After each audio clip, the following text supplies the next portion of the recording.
Hi, I'm James Clements. I've just written a newsletter on LinkedIn, and you can go and have a look at that if you want to read it in detail. But it talks about the impending AI skills gap that's going to be coming down the track if it's not here already.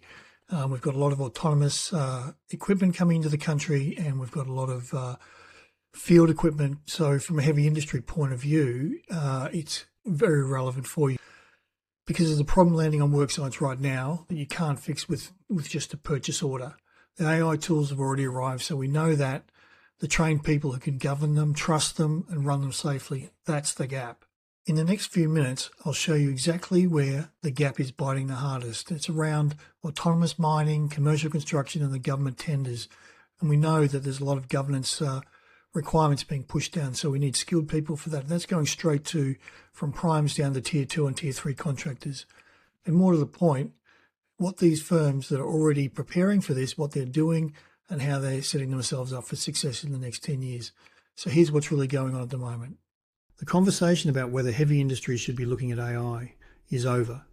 The tools have already arrived. We're seeing advanced digital systems deployed at scale across active work sites right now. This has created a problem that keeps industry leaders awake at night.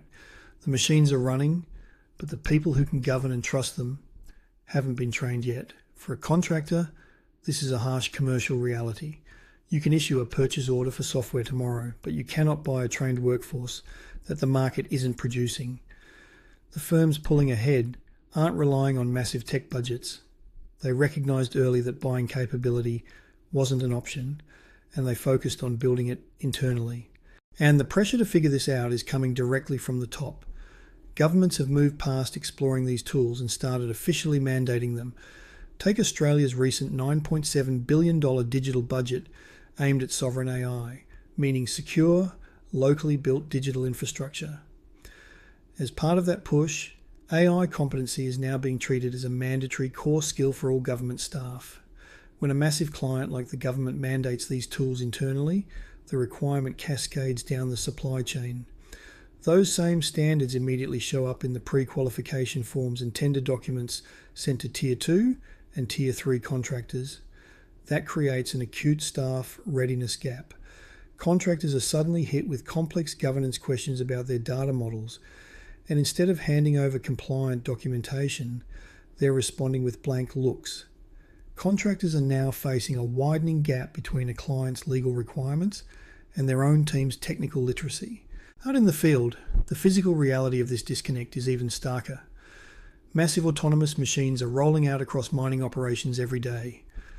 This chart shows the rapid adoption of autonomous hardware alongside the workforce available to manage it. The first line tracks autonomous mining machines climbing 18% to over 1,100 units. But look beneath it. Mining engineering enrolments have plummeted 63%. Today, the fill rate for experienced mining engineering roles sits at around 42%. That means more than half of those essential jobs are sitting permanently empty. To make matters worse, there is no established local training pipeline for the specific new roles this automation requires. Positions like remote operations specialists, the technicians who actively monitor the algorithms and take over when the system fails, are virtually unfillable. A piece of heavy machinery acquired with a single signature. But the machine doesn't care if your team is short-staffed.